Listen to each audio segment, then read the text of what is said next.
নমস্কার, শুভ সন্ধ্যা। আমি লবঙ্গ। আপনাদের সকলকে স্বাগত জানাই আপনাদের এই চ্যানেল ভয়েস অফ লবঙ্গতে। গল্প এবং ছোট গল্পের সম্ভার হোক বা আপনার জীবনের আস্ত কোনো একটা আনন্দের ঘটনা, এখন থেকে এই গল্প, কবিতা, আনন্দ কথা এবং দেওঘরের গপ্প নিয়ে আমি লবঙ্গ থাকছি আপনাদের সঙ্গে প্রতি বুধবার এবং রবিবার ঠিক রাত 9টায়। আপনাদের সকলকে আমার সঙ্গে চাই। কিন্তু চলে যাব আজকের পর্বে, তবে তার আগে জানাই আমাকে লেখা পাঠানোর জন্য আপনার স্ক্রিনে দেওয়া মেল অ্যাকাউন্টে মেল করতে পারেন আপনার নাম এবং আপনি কোথা থেকে লিখছেন তা উল্লেখ করে। ছোট গল্প বা কবিতার জন্য আপনারা অবশ্যই লেখকের নাম উল্লেখ করবেন। এখন থেকে লবঙ্গ থাকছে আপনাদের জন্য। আপনারা থাকছেন তো?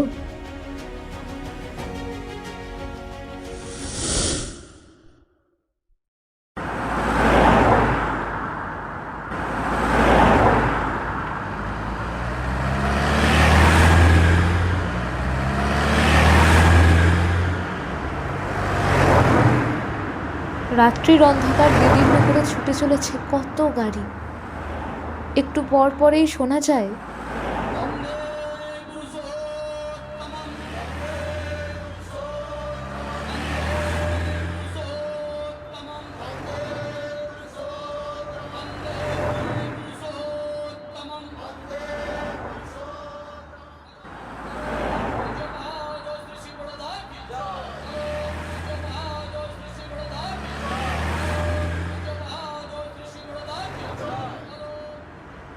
ট্রাকে, বাসে, জিপে করে ছুটে চলেছে কত লোক।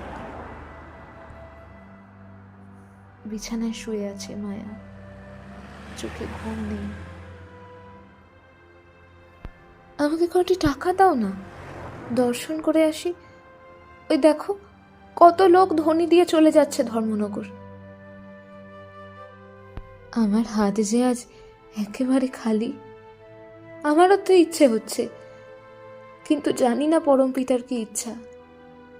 এমনটি তো আর কখনো হয়নি। দীর্ঘ নিঃশ্বাস ফেলে কথাগুলো বললেন বিষ্ণুরমন দত্ত।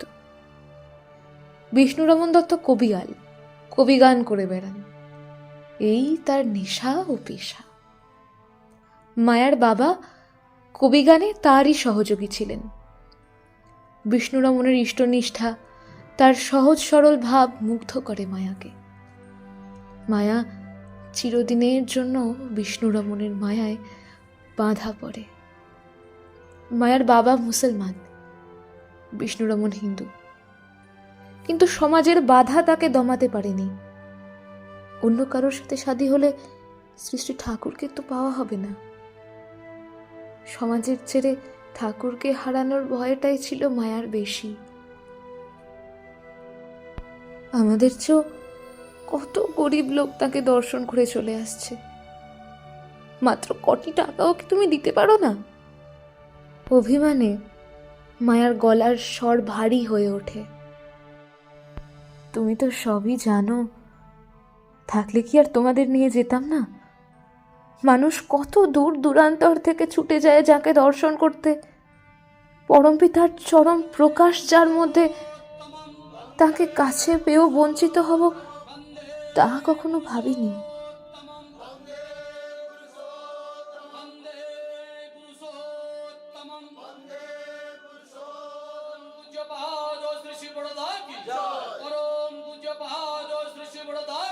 আবার দূর থেকে ধ্বনি শোনা যায়। ধর্মর করে বিছানায় উঠে বসে মায়া। ওই ওই শোনো, কেমন সুন্দর ধ্বনি শোনা যাচ্ছে। ওরা কত ভাগ্যবান। পরম পিতার ইচ্ছাই পূর্ণ হোক। চুপ করে গেলেন বিষ্ণুরমন। আমি জানি আমার ভাগ্যে আর তার দর্শন নেই। সকলের ওপরেই তার কৃপা হয়। আমি আমি এমনই অভাগিনী যার উপর তার কৃপা হবে না। আমি আমি আমি মুসলমানের মেয়ে তো। মায়ার চোখ দিয়ে জল ঝরে পড়ে। হঠাৎ পথে গান গেয়ে যাওয়া কার যেন মিষ্টি কণ্ঠস্বর ভেসে আসে। কুড়ি নয় যার, তুমি তারেও করো পার, আমি দিন ভিখারি নাই কুড়ি, দেখো ঝুলি ছেড়ে হরি, দিন তো গেল সন্ধ্যা হলো, পার করো আমারে। বালিশে মুখ গুজে কাঁদতে কাঁদতে কখন ঘুমিয়ে পড়ল মায়া। তুমি কি ঘুমোলে? শুনছো? কিন্তু কোনো সাড়া পাওয়া গেল না। হ্যারিকেনটা তুলে মুখের কাছে নিয়ে দেখেন বিষ্ণুরমন। চোখের জল এখনো গালে চিকচিক করছে, সম্পূর্ণ শুকিয়ে যায়নি।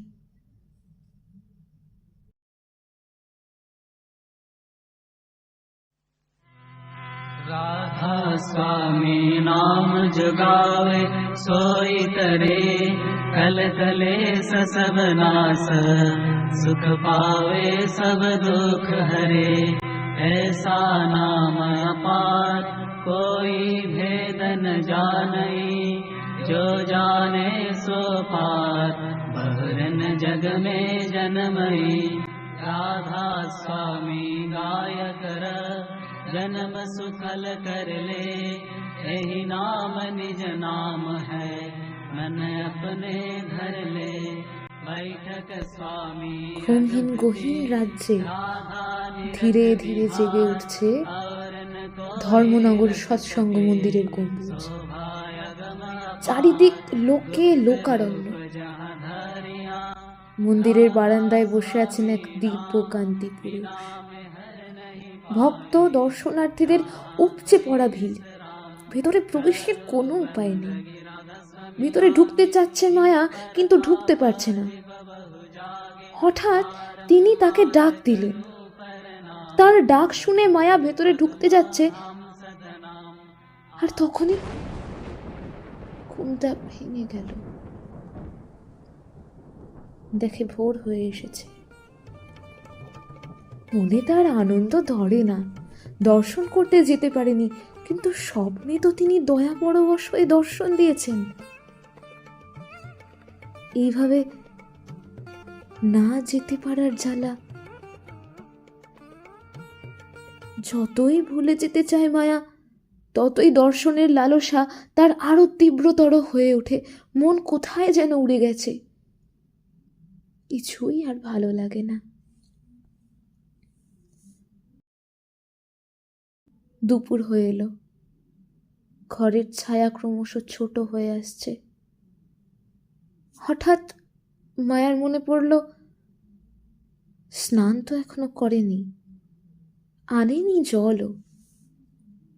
বাড়ির কাছে কুয়ো থেকে জল তুলে স্নান করে বাড়িতে আসে। হঠাৎ দেখে কজন অচেনা লোক এসে দাঁড়িয়েছে সামনে। লোকগুলোকে দেখে একটু হকচকিয়ে যায় মায়া। মা, একটু লবণ দেবেন? বলল ওরা। হ্যাঁ, দিচ্ছি বলেই ঘরে গিয়ে মায়া পরিষ্কার কাগজে করে কিছু লবণ এনে ওদের হাতে দিল। ওরা ধীরে ধীরে চলে গেল। ওদের দেখে না মায়ের খুব ভালো লাগলো। এমন করে তো কেউ মা বলে ডাকে না। রাস্তার দিকে তাকিয়ে দেখে অনেকগুলো গাড়ি সারিবদ্ধভাবে দাঁড়িয়ে রয়েছে। ওগুলো কার গাড়ি? মনে মনে ভাবতে ভাবতে আবার চলে গেল জল আনতে।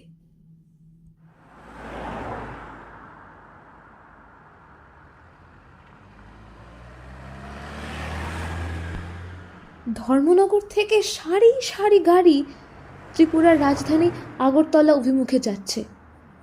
সৎসঙ্গের আচার্যদেব শ্রী শ্রী বরদা চলেছেন আগরতলায়। ধন্য ত্রিপুরাবাসী। আপামর সাধারণ সকলের উপর কৃপা করেছেন তিনি। তার পুত শ্রী অঙ্গ পরশে ধন্য হয়ে উঠেছে আকাশ বাতাস। দীর্ঘদিন ধরে তার দর্শনের লালসায় উদ্গ্রীব হয়ে আছে লক্ষ লক্ষ মানুষ। আজ দয়া পরবশ হয়ে চলেছেন তিনি আগরতলার দিকে। দুদিন আগে এসেছিলেন ত্রিপুরার ধর্মনগরে। দলে দলে লোক ছুটেছিল তাঁরই দর্শনে। মায়াদের বাড়ি নগর হতে খুব বেশি দূরে নয়। আশেপাশের লোক সব ওই পথ দিয়েই ট্রাকে ও বাসে ধ্বনি দিতে দিতে ছুটে চলেছিল তার দর্শনে। সেদিন ছিল 19শে ফেব্রুয়ারি। যাত্রাপথে হঠাৎ আচার্যদেব গাড়ি থামাতে বললেন। সামনে ডান দিকে একটা কুল গাছ, অসংখ্য কুল ধরেছে গাছে। আচার্যদেব বলেন, কুল খাবো, কয়েকটা কুল পারতো। কজন মিলে কুল পারলো। ওই বাড়ি থেকে একটু লবণ চেয়ে আন, স্মিত হানতে বললেন তিনি। সঙ্গে সঙ্গে দৌড়ে গেলেন কজন, লবণ নিয়ে এলেন। লবণ আনলি আর লবণের দাম দিলি না? হাসতে হাসতে কথাগুলো বললেন আচার্যদেব। আগে এতটুকু লবণের আর দাম কি দেব? লবণটা কে খেয়েছে তা বলবি তো? যা, ওই মাকে বলে আয় লবণটা কে খেয়েছে। এক রহস্য ভরা করুণা প্রশ্রবণ যেন বেরিয়ে আসে তার শ্রীমুখ হতে। কাঁধে কলস, জল নিয়ে মায়া এসে দাঁড়িয়েছে বারান্দায়। হঠাৎ পিছন ফিরে দেখে ওরা আবার ফিরে এসেছে। প্রশ্নসূচক দৃষ্টিতে তাকিয়ে থাকলো তাদের দিকে। আপনার দেওয়া লবণ কে খেয়েছে তা তো আপনাকে বলিনি মা। জানেন, আপনার সৌভাগ্যের অন্ত নেই। যার দর্শনের জন্য লাখো লাখো মানুষ লালায়িত, সেই পরম পূজ্যপাদ শ্রী শ্রী বরদা আপনার লবণ গ্রহণ করেছেন। শ্রী শ্রী বরদা? বিদ্যুতের বেগে কথাগুলো আবৃত্তি করল মায়া। শিথিল হয়ে গেল তার হাত, শিহরণ খেলে গেল সারা অঙ্গে। কাখের কলস পড়ে গেল মাটিতে, ছুটে দৌড়ে গেল রাস্তার দিকে। আহা, এ কি দয়া অভাজনে! অবাক বিস্ময়ে তাকিয়ে রইল মায়া। চোখের পাতা আর নড়ে না। न मैं थी, न मौसम, न दुनिया, न कोई थे केवल आप। मैं खुद को भूल बैठी। মায়া আজ ভুলে গেল নিজেকে, হারিয়ে ফেললো সবকিছু। ভক্তবাঞ্ছিতের এমন অপূর্ব যোগাযোগ কোথাও কি হয়? আরে আরে, তুমি শ্রী শ্রী বরদাকে প্রণামও করলে না, দাঁড়িয়েই রইলে যে! ধমক দিয়ে বললেন বিষ্ণুরমন। হ্যাঁ, ঠিকই তো, প্রণাম করতেই তো ভুলে গেছি বলেই ধপ করে মাটিতে বসে পড়ল মায়া। ততক্ষণেই গাড়ি ছুটে চলেছে রাজপথ দিয়ে। চলে যাওয়া গাড়িগুলোর দিকে নিষ্পলক ভাবে তাকিয়ে থাকে মায়া।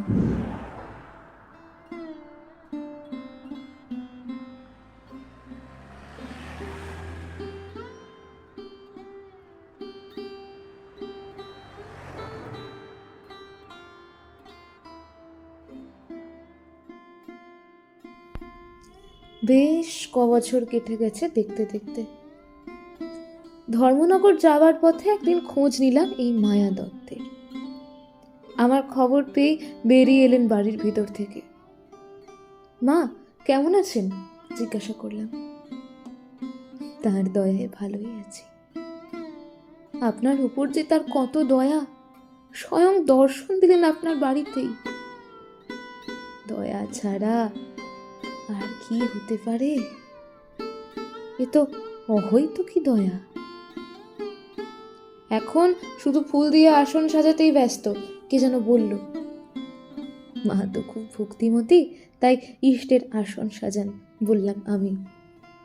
কোথায় ভক্তি, সাজাতে ভালো লাগে বলেই তো সাজাই, বলেই চুপ করে গেলেন মায়া দত্ত। কৃষ্ণা তৃতীয়ার চাঁদ উঠেছে আকাশে, রাত বেড়ে যাচ্ছে, পৌঁছতে হবে ধর্মনগর। বিদায় নিয়ে রওনা হলাম আমরা। কত কথাই না মনে জাগছে। ভাবছি মায়ার মার ভাগ্যের কথা। এমন দয়ার কথা তো শুনিনি। সারা রাত যে চোখের জল ফেলেছে তারই দুয়ারে উপস্থিত হয়েছেন স্বয়ং। আবার দয়া করে বলে পাঠিয়েছেন যে তিনি লবণ গ্রহণ করেছেন। মায়ার আকুল ক্রন্দন তো ঝঙ্কৃত হয়ে উঠেছে তাঁরই করুণা ঘন অন্তরে। যতদিন যায় ততই সরস হয়ে ওঠে সেদিনের ঘটনা। खुदा की दिन हर जिसको नसीर ना हो जाए, हर एक दिल को गमे जबीदा नहीं मिलता। এ এক বিশেষ ঈশ্বর কৃপা, যদি কারোর ভাগ্যে ঘটে। প্রত্যেকের ভাগ্যে স্থায়ী ভাগবত প্রেম ও বিরহ সম্ভব নয়।